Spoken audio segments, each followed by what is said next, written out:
Halo semua, selamat datang di Mythology Hunter TV.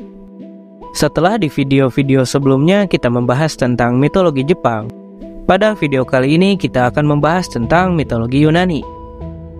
Pada zaman kuno, bangsa Yunani dikenal memiliki kebudayaan dan mitologi yang kaya dan kompleks. Mitologi Yunani mengisahkan tentang dewa-dewi dan makhluk-makhluk legendaris yang memiliki kekuatan dan sifat yang luar biasa.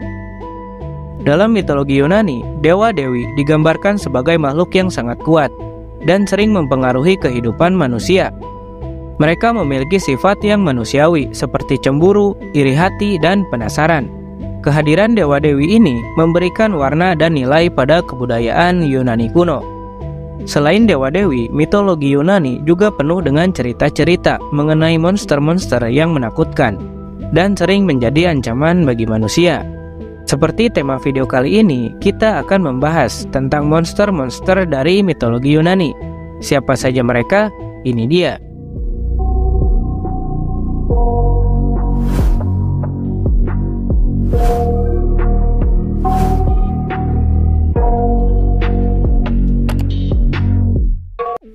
Sebelum lanjut ke pembahasan, bagi teman-teman yang belum subscribe, bisa tekan tombol subscribe-nya terlebih dahulu. Dan jangan lupa dinyalakan juga notifikasinya, agar kalian tidak ketinggalan updatean video terbaru kita. Oke, ini dia makhluk-makhluk dalam mitologi Yunani. Satir. Satir adalah makhluk setengah manusia dan setengah kambing dalam mitologi Yunani. Mereka digambarkan memiliki kaki kambing, tanduk kecil, dan memiliki sifat liar dan nakal. Menurut mitologi Yunani, satir dikaitkan dengan Dionysus, dewa anggur dan kesenangan. Mereka sering muncul dalam pesta dan perayaan Dionysus, dan digambarkan sebagai pengawal atau pendamping Dionysus. Salah satu kisah yang terkenal tentang satir adalah kisah tentang King Midas. Dalam cerita ini, King Midas menemukan satir yang sedang mabuk karena minuman anggur dan membawanya ke istana untuk dirawat. Sebagai ucapan terima kasih, satir memberikan King Midas sebuah permintaan untuk diwujudkan oleh Dionysus. King Midas meminta agar segala yang disentuh menjadi emas, dan permintaannya dikabulkan. Namun, King Midas kemudian menemukan bahwa ia tidak dapat makan dan minum karena segala yang disentuhnya berubah menjadi emas. Ia juga kehilangan rasa sentuhan dan hubungan dengan keluarga dan teman-temannya. Dia akhirnya memohon pada dewa Dionysus untuk mengubah permintaannya kembali dan kembali normal. Dalam mitologi Yunani, satir digambarkan sebagai makhluk yang suka bersenang-senang dan pesta. Mereka sering digambarkan sebagai makhluk yang bertanggung jawab atas menjaga kehormatan wanita dan sebagai pelindung hutan dan alam liar. Meskipun sifat mereka terkadang nakal dan liar, satir dihormati dan dianggap penting dalam kebudayaan Yunani kuno. Charybdis. Dalam mitologi Yunani, Charybdis adalah monster laut yang menyerupai pusaran air besar yang mengisap air laut ke dalam pusatnya dan kemudian memuntahkannya kembali dalam sebuah pusaran yang kuat. Menurut mitologi, Charybdis adalah putri dari Poseidon dan Gaia. Menurut kisah dalam mitologi Yunani, Charybdis adalah monster laut yang sangat ganas dan sering menyebabkan kapal-kapal yang melintas di sekitarnya tenggelam. Charybdis tinggal di dalam laut Selat Messina, di antara Sisilia dan daratan Italia, dan menimbulkan bahaya besar bagi para pelaut yang berani melewatinya. Dalam kisah terkenal, Charybdis bersaing dengan monster laut lainnya, yaitu Scylla. Scylla memiliki 6 kepala dan tangan-tangan yang mencengkram yang dapat menyeret orang ke dalam air dan memakan mereka. Pelaut yang berusaha menghindari Charybdis terkadang harus melewati Scylla dan sebaliknya. Salah satu kisah yang terkenal tentang Charybdis adalah kisah tentang Odysseus dalam epik Odyssey. Dalam cerita ini, Odysseus dan krunya harus melewati Selat Messina dan terjebak di antara Scylla dan Charybdis.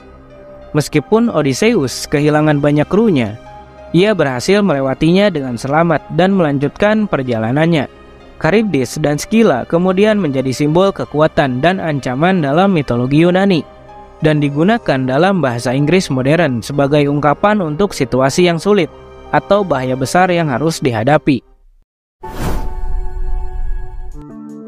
Scylla. Scylla adalah monster laut dalam mitologi Yunani yang memiliki 6 kepala dan setiap kepalanya memiliki mulut besar dengan gigi yang tajam seperti pisau. Scylla juga memiliki beberapa tangan yang tergantung di sekitar lehernya yang dapat menyeret orang ke dalam laut dan memakan mereka.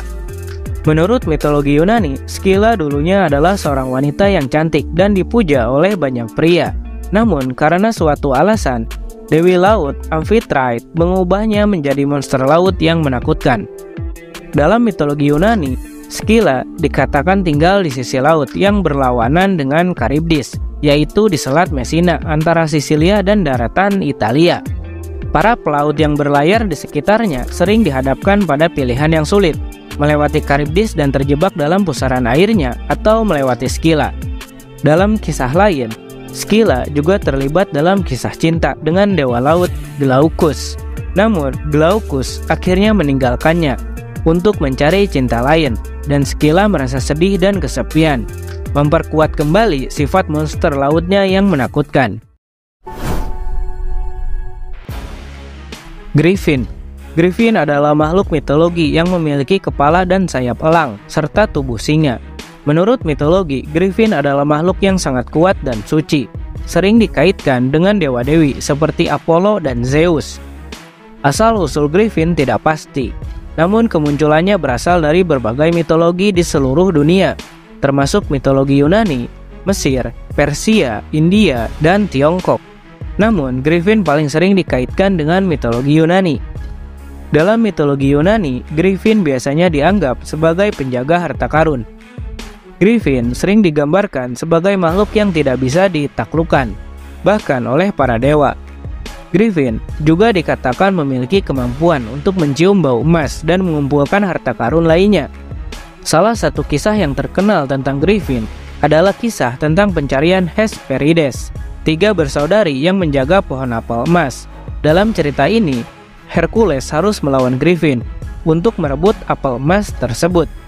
Dalam pertarungan sengit, Hercules berhasil mengalahkan Griffin dan merebut apel emas tersebut. Griffin juga sering digambarkan dalam seni dan arsitektur Yunani kuno. Patung Griffin dapat ditemukan di kuil-kuil Yunani dan sering digunakan sebagai hiasan pada vas dan perhiasan lain. Meskipun Griffin hanya ada dalam mitologi, makhluk ini tetap menjadi simbol kekuatan, keberanian, dan keagungan dalam budaya populer hingga saat ini. Hippogriff.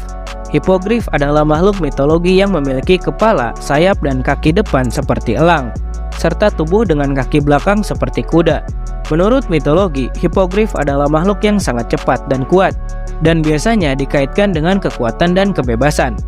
Asal-usul Hippogriff dapat dilacak kembali ke dalam mitologi Yunani kuno. Menurut beberapa cerita, ayah Hippogriff adalah Pegasus, seekor kuda bersayap yang juga terkenal dalam mitologi Yunani. Ibu Hippogriff dikatakan berasal dari bangsa Griffin, makhluk yang memiliki kepala dan sayap elang serta tubuh singa. Salah satu kisah yang terkenal tentang Hippogriff adalah kisah tentang Orlando Furioso, sebuah epik karya Ludovico Ariosto.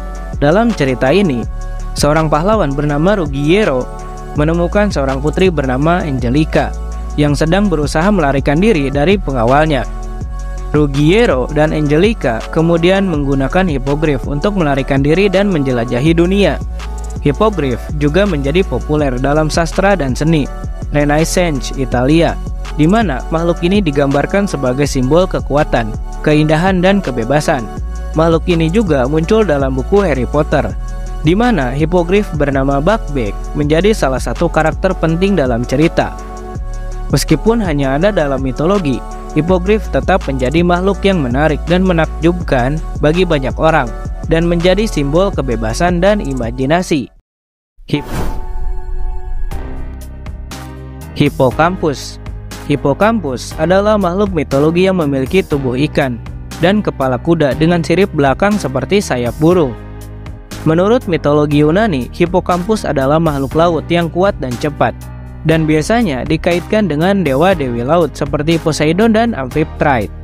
Asal-usul hipokampus dapat dilacak kembali ke mitologi Yunani, di mana makhluk ini dianggap sebagai salah satu makhluk laut yang paling suci.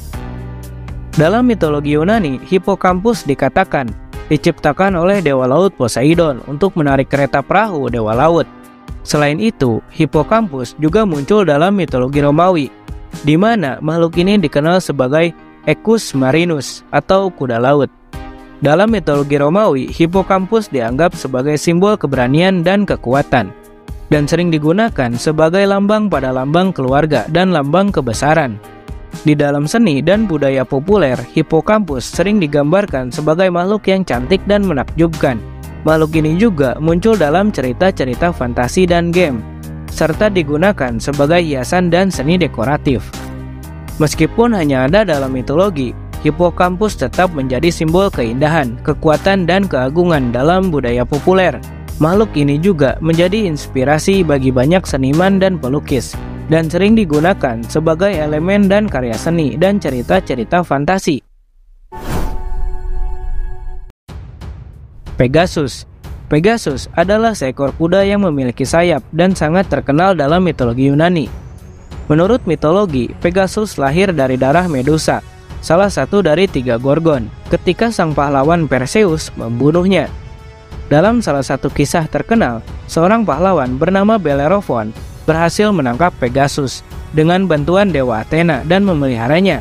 Bellerophon kemudian menunggangi Pegasus dan menggunakannya untuk mengalahkan banyak monster dan musuh yang mengancam kerajaan. Namun, ketika Bellerophon mencoba terbang ke Gunung Olympus untuk bergabung dengan para dewa, ia dilarang dan diturunkan oleh Zeus yang tidak menyukainya. Bellerophon kemudian jatuh ke bumi dan hidup sebagai pengembara yang kesepian. Sementara itu, Pegasus terbang kembali ke surga dan menjadi salah satu bintang di langit yang terkenal, yaitu konstelasi Pegasus. Itu dia pembahasan tentang makhluk-makhluk mitologi Yunani. Untuk sisanya akan Mimin bahas di part selanjutnya. Bagi teman-teman yang menyukai video ini, bisa like video ini dan jangan lupa subscribe. Terima kasih sudah menonton dan sampai bertemu di video selanjutnya.